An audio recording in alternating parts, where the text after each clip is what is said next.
ভিডিওটি দেখুন এবং ফুল আঁকা শিখুন। আমি আশা করছি আপনারা এইভাবে চাঁদের মতো একটি শেপ এঁকে নিতে পারবেন। আপনারা অযথা কেন কঠিন করে ড্রয়িং শিখবেন আমি সেটাই বলি। যেখানে আছে সহজ নিয়মে সুন্দর একটি ফুল আঁকা, এই ভিডিওটি দেখে আপনি আয়ত্ত করে নিতে পারবেন। দেখুন এইভাবে করে আমরা পাপড়ি আঁকবো। এরপর এই পাশেও একই রকম করে পাপড়ি আঁকছি আমরা। এরপর এখান থেকে এইভাবে হালকা ঢেউ ঢেউ করে এখানে দিলাম। এরপর দেখুন এখান থেকে এভাবে করে আবার পাপড়ি আঁকবো। এটা আমরা হালকা কালো করে দিব একেবারে। এরপর এখান থেকে একটা দাগ, এখান থেকে আরেকটা দাগ।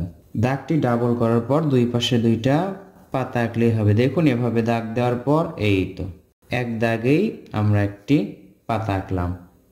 এরপর দেখুন এখান থেকে একই রকম করে এক দাগ দেওয়ার পরেই এটা থেকে পাতা আঁকছি। তো বন্ধুরা, শর্ট টাইমে আঁকা সুন্দর এই ফুলটি আপনাদের কাছে কেমন লাগলো কমেন্ট করে জানিয়ে দিন। ভালো লাগলে শেয়ার করুন যার কাছে আপনি শেখাতে চান।